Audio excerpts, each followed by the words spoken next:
Whistle சத்தம். அப்புறம் தான் தெரிஞ்சது தியேட்டர்ல இல்ல படத்துல. எங்கிட்ட மோதாதே அப்படின்ற இந்த படத்தை பார்த்துட்டு வெளில வந்து ஜென்ரலா என்ன இருக்குது அப்படின்னு பாத்தீங்கன்னா, நட்டி, ராஜாஜ், பார்வதி நாயர், சஞ்சிதா செட்டி இந்த மாதிரி 4 பேர் முக்கியமான கேரக்டர்கள் எடுத்து நடிச்சிருக்காங்க இந்த படத்துல.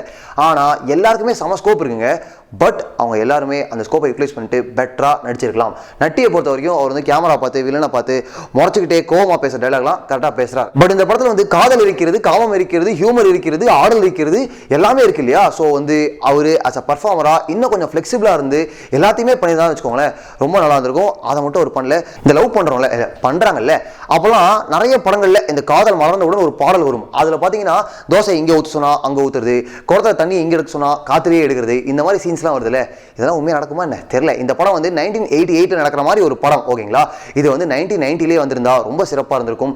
ஏன்னா இவ்வளவு வருடங்கள்ல நாம தமிழ் சினிமால பார்த்து பழகி போன அத்தனை விஷயங்களும் தான் இந்த படம். ஹீரோயின் சொல்லுவாங்க, ஹீரோட்ட ஆம்பளைன்னா பொண்ணை தொட்ட வந்தா ஆம்பளை தெரியுமா உங்களுக்கு, ஒரே கூச்சமா இருக்கு எனக்கு, படம் ரொம்ப வழக்கமா போயிட்டு இருக்கே அப்படின்னு நமக்கு தோணும் போது இந்த ஒரு புதுமையான டயலாக வச்சு மனசுல நின்ற டைரக்டர். இந்த படத்துல வந்து ரஜினி ரசிகர்கள், கமல் ரசிகர்கள், அவங்க 2 பேருக்கு இருக்க கிளாஷ், அப்ப இருந்த போட்டி, பொறாமை, அதெல்லாம் வச்சு தான் ஒரு படமா எடுத்திருக்காங்க.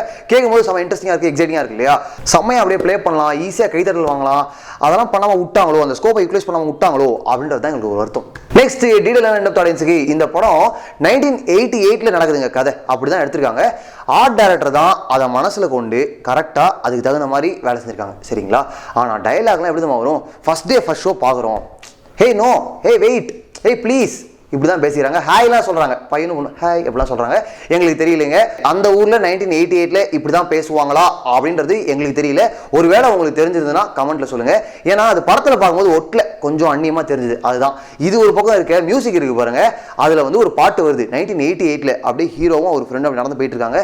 லைஃபே ஃபைட்டுடா, நாங்க ஹைட்டுடா அப்படின்னு ஒரு பாட்டு வருது. இந்த மாதிரி மியூசிக்கும் சரி பாடல்களும் சரி அந்த 1988 அப்படின்ற டைம் ஃப்ரேம்குள்ள அடங்காம தனியா இருக்குங்க. டைரக்டர் வந்து ரஜினி கமல் ரசிகர்கள் அவங்களுக்கு இடையில இருக்க போட்டி, பொறாமை, சண்டை, சச்சரவு, இந்த கட்டோடு வைக்கிறது, அதை ஃபோக்கஸ் பண்ண போறோமா? அந்த பிரச்சனைகளால எப்படி ஒரு பாலிட்டிஷியன் அவரோட நிலைமையை உயர்த்திக்கிறாரு, அவர் எப்படி அதை சாதகமாக பயன்படுத்திக்கிறாரு, இதை ஃபோக்கஸ் பண்ண போறோமா? பெயிண்டர்களோட வாழ்க்கையை ஃபோக்கஸ் பண்ண போறோமா அப்படின்ற கன்ஃபியூஷன்லேயே படத்தை முடிச்சாருன்னு தோணுது. ஏன்னா படத்தை முடிச்சு நமக்கு வெளில வரும்போது என்ன டேக்அவே, எதை பற்றி இந்த படத்தில் பேசியிருக்காங்கன்னு கேட்டிங்கன்னா நமக்கு தெரியல. படத்தில் வந்து ஒரு வில்லன் இருக்காருங்க, அவர் வந்து ரொம்ப ரொம்ப மோசமான வில்லனாக காமிக்கிறாங்க.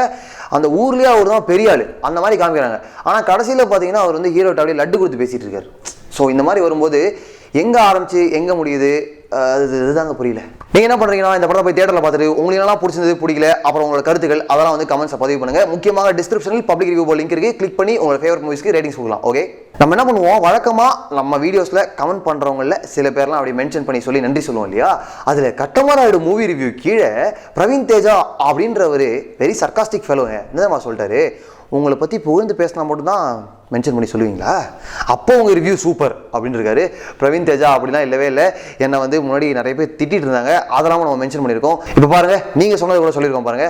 ரொம்ப நன்றி Praveen Teja for following us, thanks a lot. நீங்களும் இந்த மாதிரி சர்காஸ்டிக்காகவும் சொல்லலாம், நல்ல மாதிரியும் சொல்லலாம். ஓகே, ஆனால் சொல்லணும். நன்றி. லைஃபே ஃபைட்டுடா, ஆனால் ஒன்று மட்டும் உறுதிங்க, லைஃபே ஃபைட்டுடா.